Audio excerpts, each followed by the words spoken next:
Bienvenue dans cette info flash du dimanche 12 avril. Voici les thèmes du jour. Une cérémonie commémorative était organisée ce vendredi soir en hommage aux victimes du tragique incendie survenu il y a un mois à Chiètre. À l'occasion de la journée du lait suisse, paysannes et paysans d'Arberg sont allés à la rencontre de la population ce samedi. Retour sur ce moment d'échange. Record de participation pour la fête de lutte de printemps de Vinelt. La compétition comptait 180 jeunes lutteuses et lutteurs et 90 actifs à cette 3e édition. Une cérémonie commémorative était organisée ce vendredi 10 avril à Chiètre en hommage aux victimes du tragique incendie d'un car postal survenu il y a un mois jour pour jour dans cette commune. L'organisation a demandé à ce que le rassemblement de ce soir ne soit pas filmé. Pendant près d'une heure, discours commémoratifs, intermèdes musicaux et un moment de silence ont été partagés lors de cette cérémonie, organisée notamment par la préfecture du Lac. Ces dernières semaines, plusieurs personnes nous ont fait des retours. Elles ont été très touchées par cet événement. Membres et proches des familles se sont rendus à un enterrement, mais il y a aussi beaucoup de personnes qui ne s'y sont pas rendues n'étant pas assez proches. Nous voulions organiser une cérémonie aujourd'hui qui permettrait aussi à ces personnes de faire face à cet événement et de faire leurs adieux. Cette cérémonie a été mise en place en collaboration avec la commune de Chiètre et plusieurs communautés religieuses. Il était important pour nous de faire quelque chose toutes et tous ensemble, les victimes étant de différentes confessions. Je pense que c'est aussi un peu le symbole de ce soir. Il y avait des personnes de l'Église réformée, l'Église catholique, des personnes hindoues et de l'Église libre qui ont organisé cette soirée sur cette scène ensemble. Je pense que c'était ça le symbole, être ensemble et faire ce deuil ensemble. Plus d'une centaine de personnes se sont rassemblées ce vendredi soir pour cette cérémonie commémorative.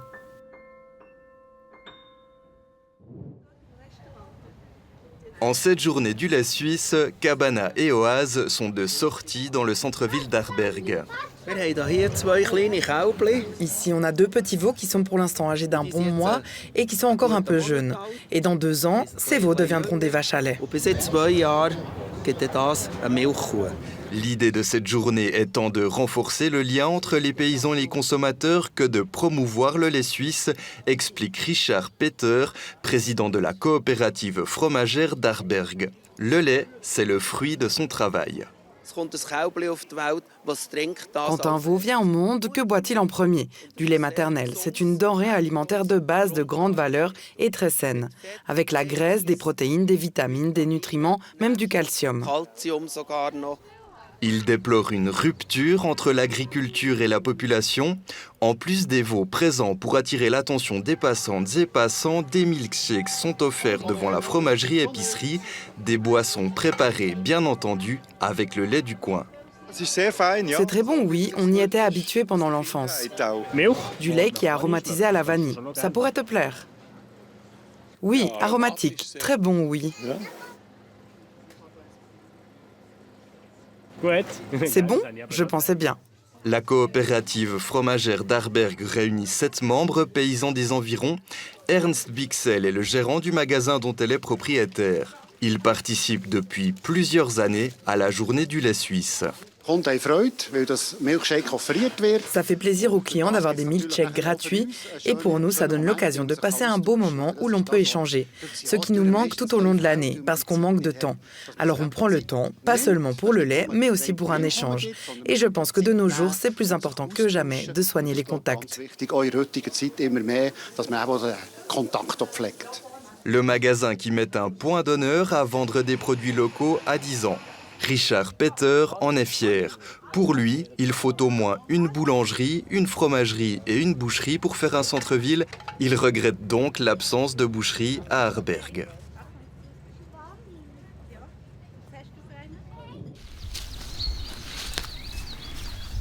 Je suis à la recherche de Maury. Et puis je me balade vraiment un petit peu autour des sapins, lisières de forêt. Et puis c'est beaucoup de l'observation, il faut vraiment marcher au ralenti, aller très lentement, et puis bien observer. Les morilles sont de retour. Daniel Sprunger et son fils Dimitri sont des passionnés de ce champignon. Pour eux, la saison a bien commencé. Cette année, moi, je suis allé 3 fois. Et puis, j'en ai trouvé une fois 20 avec ma copine, une fois 60 avec mon frère et mon papa. Et puis aujourd'hui, rien encore. Le père de Dimitri finit tout de même par en trouver 2. Et voilà. Les 2 premières de la journée. Ce seront les 2 seuls de la matinée. Ils vont toutefois trouver des gyromitres, un champignon toxique qui peut ressembler à la morille. Pour Miguel Bermudez Rodriguez, contrôleur de champignons à Tramelan, si les 2 champignons peuvent se confondre, le gyromitre, lui, peut être mortel à haute dose. Où on voit la plus de différence, c'est qu'ici, si vous voyez, il y a des alvéoles, c'est comme des côtes, vous voyez des cavernes. Et puis là, dans le gyromitre, vous en avez comme un cerveau, vous en avez des plis. Concernant les morilles, le spécialiste souligne l'importance de ne pas les cueillir trop tôt. Les gens, ceux qui voient la fonte de la neige, ils se précipitent à aller chercher ces morilles. Moi, je ne le conseille pas. Il faudrait déjà, ici, à une altitude de 800, 1000 mètres, il faudrait surtout attendre au mois d'avril pour aller chercher des morilles. Et puis, prendre des morilles, que les alvéoles soient ouverts. Comme ça, ils ont déjà fait son esporé, sa préproduction. On a laissé faire la nature, puis c'est bien. L'année prochaine, on serait récompensé. On trouvera plus. Daniel et Dimitri devraient encore pouvoir trouver des morilles pendant plusieurs semaines. La fin de la saison dépend toujours des conditions météo et de l'altitude. Sur un tronçon entre Frienisberg et Maikirch, limité à 80 km/h, l'association des chasseurs du Seeland installe une clôture olfactive avec plus de 30 personnes. 500 piquets sont plantés et recouverts de mousse odorante. Cette odeur artificielle est censée éloigner le gibier de la route. Il s'agit surtout d'odeurs de prédateurs et je pense qu'il y a aussi un peu d'humain dedans. C'est un mélange. L'idée est surtout de dissuader les animaux de pénétrer dans une zone.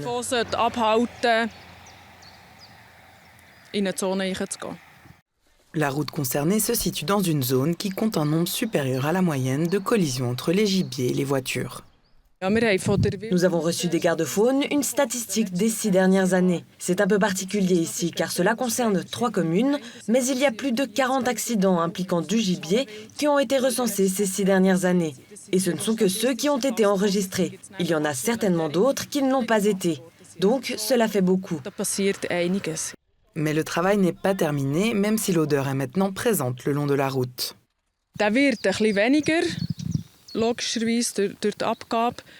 L'odeur diminue un peu avec le temps et ce n'est pas une action ponctuelle.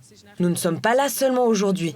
Nous effectuons un entretien environ 2 fois par an pour vérifier si les piquets sont toujours en place et surtout pour remettre de la mousse afin que l'odeur reste suffisamment forte.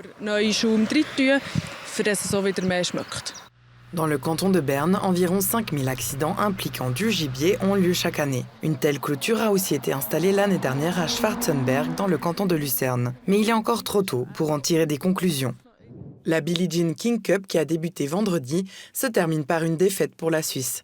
Elle s'incline 3-2 face à la Tchéquie lors des qualifications à Bienne. Belinda Bencic et Victoria Golubic livrent un grand combat face aux Tchèques. Mais cela ne suffit pas. La Suisse manque de justesse la qualification pour le tournoi final et devra passer par les barrages de relégation. Samedi, la fête de lutte de printemps a eu lieu à Vineltz pour la 3e fois. Sous un magnifique soleil, 180 jeunes lutteuses et lutteurs et 90 lutteurs actifs se sont affrontés. Un record de participation. Comment expliquer cet engouement chez les jeunes ? Oui, cela remonte certainement à 2010 lorsque Kilian Wenger est devenu roi de la lutte suisse. Il y a alors eu un énorme engouement dans toute la Suisse. Ces dernières années, cet engouement était toujours présent, mais il s'est un peu atténué. Et pour nous, avec 180 jeunes lutteurs, c'est un très bon chiffre. Nous organisons cet événement pour la 3e fois et cette année, nous avons le plus grand nombre de jeunes lutteurs parmi les 3 éditions. C'est vraiment super et nous sommes heureux que tant de personnes viennent chez nous. Dans ce sport suisse, celui qui gagne est le premier qui pose les 2 épaules de son adversaire au sol. Il faut simplement bien se défendre et quand tu vois une chance, tu dois y aller à fond. Dans le rond de sciure, Louis Bunsley lutte seul, puis retrouve le soutien de ses parents après le combat. Il fait partie des plus petits, ça a toujours été comme ça. Sa catégorie d'âge est très forte, les autres sont généralement plus grands que lui et il doit simplement faire avec. Être très agile et à un moment donné, on obtient une chance et on finit aussi par gagner. Quand il avait 4 ans, nous avons vu de la lutte à la télévision et il savait déjà qu'il voulait en faire. C'est comme ça que ça a commencé, simplement parce que nous regardions parfois des fêtes de lutte à la télé. Maintenant, il a 9 ans. Après chaque passe, le vainqueur enlève la sciure du dos du perdant, un signe de respect. Chacun a sa propre technique.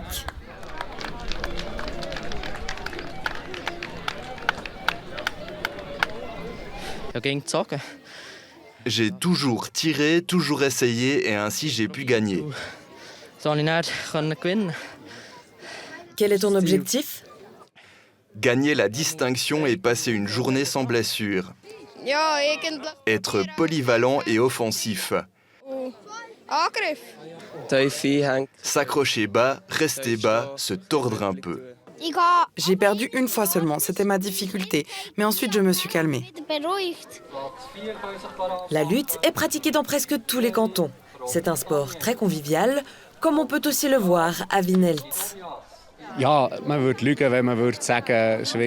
On mentirait si on disait que la lutte suisse est, par rapport à d'autres sports, un monde parfait. Néanmoins, elle est unique. Ici, il y a 90 lutteurs actifs et avant et après les combats, tout le monde parle avec tout le monde, chacun fait des blagues, on s'assoit ensemble. Même après la fête, on boit quelque chose, on mange ensemble, on s'entend bien entre tous, c'est cela qui fait la différence. Que l'on vienne de l'Emmental, de l'Oberland ou du Seeland, tout le monde s'entend avec les autres.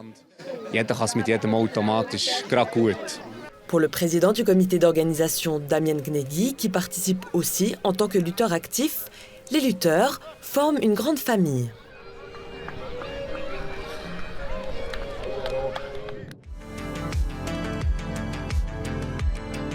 C'est la fin de cette info flash. Tout de suite retrouvez le HS Bilbien qui jouait hier samedi un match décisif à domicile. Est-ce que l'équipe a réussi à creuser un écart suffisant avec le HSG Erendingen Celtics pour pouvoir monter en Ligue nationale B ? C'est à découvrir dans notre émission Sport. Bonne suite de programme sur Télé Bilingue.